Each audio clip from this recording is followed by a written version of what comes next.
This is Happy Eileen. Cute and adorable Happy Eileen. And this is my boyfriend. I call him Lamb or Sweet Face or Lammy. He encouraged me to make this documentary. We've had so many adventures together, and with every adventure came with an even greater smile. We've been adventuring since October 17, 2020 to be exact. Well, until I told him I wish he would have left me where he found me. We're no longer together, but this story isn't about him, and it's not about us. But where exactly did he find me? Lemmy, if you do, say a prayer for me. If you would ask God if he would be so kind to take away my anguish and to take away my agony and to just cut me some slack. If you could ask him to take away my anguish and my agony that comes over me sometimes and just for it to end.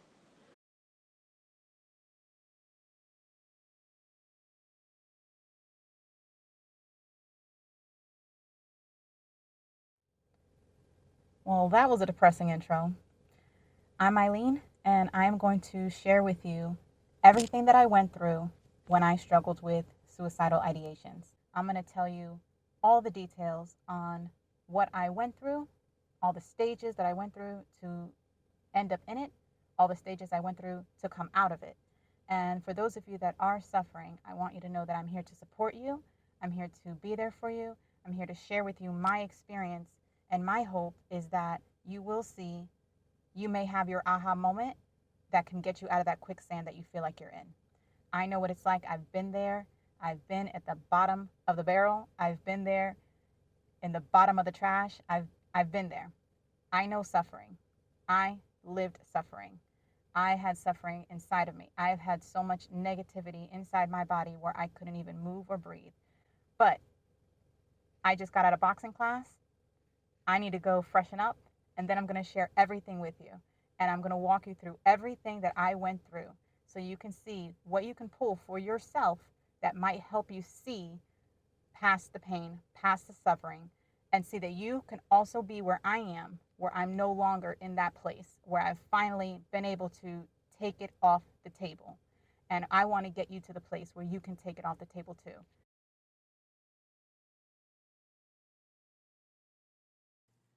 Okay, I'm back. So, why am I doing this? Why am I sharing my story and why now? It's simple. I know what it's like to suffer, and I finally made it to the other side. And I thought about how I would share my story and doing something really professional and cinematic and cameras and lighting and dealing with all those things until I put up my Christmas tree. And I put up my Christmas tree with my niece, and all I kept thinking is, holidays are really, really hard.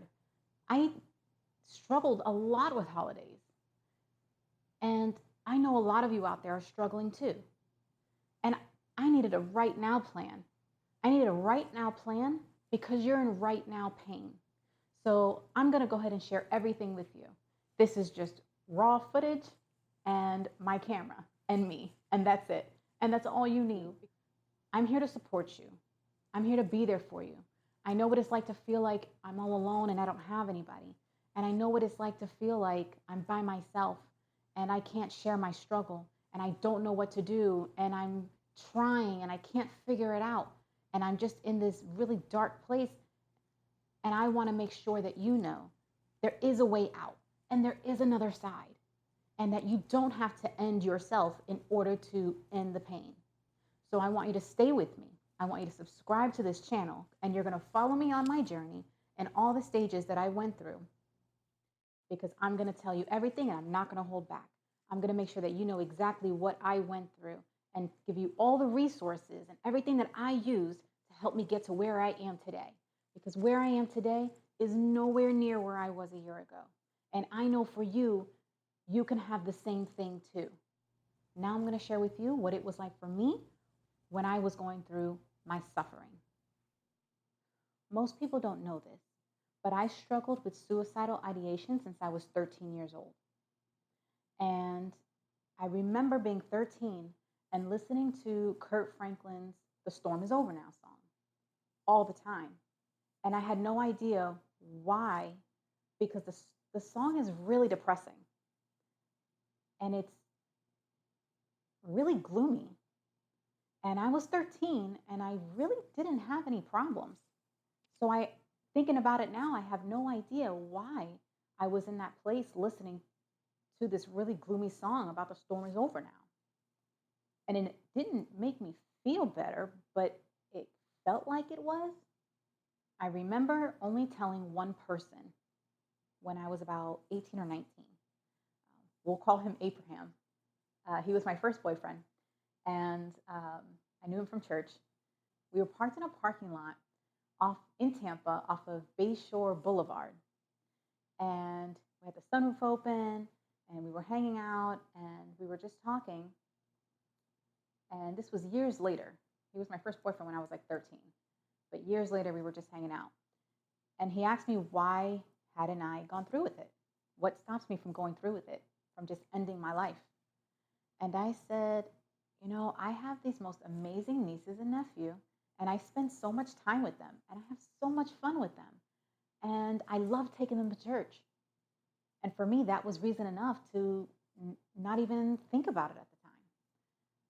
It was always there, and it was never off the table.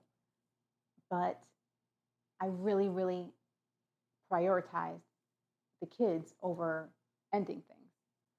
And of course, the kids grew up, and I did too. So I remember the first day that I fell into that really deep suicide fog. I was sleeping in my bed, and this was in August of 2020.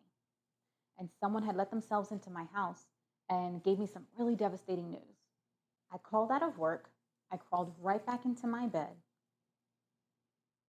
and I was absolutely paralyzed in the dark, calling no one, succumbing to nearly 36 years of suffering, agony, and anguish. It was after a very dark, numb day all through the night. The next day, I woke up. I was completely filled in my entire body with nothing but negativity and nothing but negative thoughts. So I picked up a notebook that I had in my room, and I opened it up, and I sat up in my bed, and I wrote down, I'm going to kill myself. I'm going to kill myself.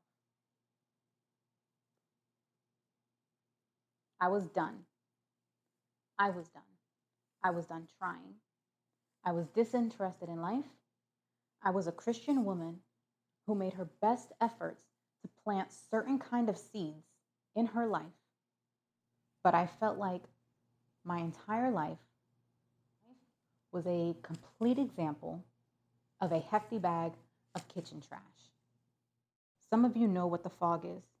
There's a specially crafted formulation of thick, heavy, daunting, unmovable suicide fog that had come over me and that only God could move. But God was busy. He was busy that Thursday. God was busy Friday. God was busy Saturday. You get where I'm going. For those of you who don't know about fogs, depression fogs, or what should be categorized as its own suicidal fog, it's paralyzing. Not just because you can't get out of bed or have no motivation to enjoy life. It's waking up with death on the brain, working an 8-hour shift, staring at your computer with your hands on your face with death on the brain, telling yourself to focus and get through these accounts so you don't lose your job. It's not being able to watch anything happy on TV and staying up all night till 6:30, 6:45 a.m. most nights with death on the brain every night to wake up and clock into work by 9 a.m. and do it all over again. If I had to drive anywhere, I could not play music in my car. Sad songs made me feel hopeless, and happy songs enraged me with jealousy. I daydreamed about driving off of bridges. I would lay in bed alone with my mind betraying me every second of every minute of every day, day after day. It's an abyss that you can't fathom anything beyond this fog. You feel the fog. It's heavy and it's on your body, on your shoulders. I was a living zombie in unbearable suffering. Now, I have to take this time to say an amazing thank you. I have to take this time to say an amazing thank you to my friend Alicia. I met her at Calvary Chapel Church a few years ago. And when I was going through my fog, she was there every Friday. And she would sit with me, and she would talk with me, and she would cry with me, and she would pray with me, and she would try. When you are in that suicidal fog, it's quicksand. And when you try to bring people into your traumas and into your quicksand, it doesn't work because you're going to burden them. You're burdened yourself. But I'm grateful that she tried because I know she loves me. And her being there for me meant the world to me. I'm very mindful that she was there for me every weekend during that time period to sit with me each of those weekend days and to bring me gifts, to take me out to eat, to try to make me feel better, to do something to lift my spirits. But when you're in that fog, there is nothing. When you are in that suicidal fog, there is nothing that anyone can say. There's nothing that anyone can do because you are trapped. And the walls have closed in, and there's nothing else that you can think about that will give you any kind of release in your mind than just to not exist on this planet anymore. Alicia was a rock star. I don't know if you have any rock stars in your life, but I would encourage you just to thank them. Even if they're not doing enough, even if they're doing too much, even if their best efforts don't seem like much to you, they're trying. So thank them for showing up in your life when you don't even know how to show up for yourself. So Alicia, I love you so much. You're my girl. I appreciate you so much. Thank you for sitting with me and praying with me and talking with me and just being a friend and just being an ear and letting me tell you all of my misery and sadness week after week after week, because it's a lot. And I know it was a lot to hear. And I know it was a lot to hear when you knew that there was nothing that you could do about it. So I'm grateful to you for showing up in my life the best way that you could. If I could go back to that Eileen and I could be there for her, I've thought about what would I say, what would I do? How could I get her out of there? How could I get her out of that fog? And the truth is, there was nothing I could do to get her out that fog. But I would encourage her to just say one thing. I would encourage her to say one thing over and over and over again, just to see what would happen. The only prayer that I could pray to God at that time was, God, you have to do something because you miscalculated.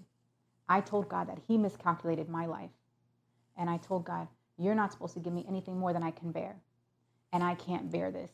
This is too much for me. You miscalculated. You're going to have to fix this. Do something. And that was the only thing I could pray over and over again. But if I could go back and tell Eileen what to pray or what to say to God, just because having that big fog is so heavy, I would just simply tell her to repeat to herself over and over again, just like in the KB and Torn Wells song.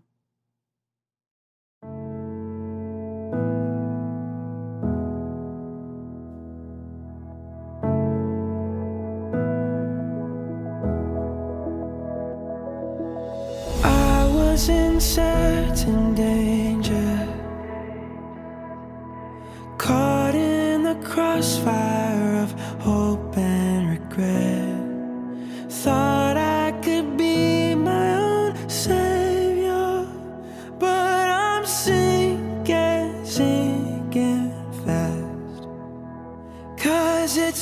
too much to handle alone in the battle. I'm desperate for you, Lord. Heart on the vine, facing defeat, so close to surrender to my enemies. But love came from heaven to fight for me. When I am defenseless, you climb in the trenches. The King of all glory made himself Lord to be my defender wherever I go. My shield and my refuge, protector and friend. You're always here with me. You're always here when my heart's under fire. I'm facing defeat, so close to surrender to my enemies. But love came from heaven to fight for me. When I am defenseless, you climb in the trenches. When I am defenseless, you climb in the trenches. The trenches with me.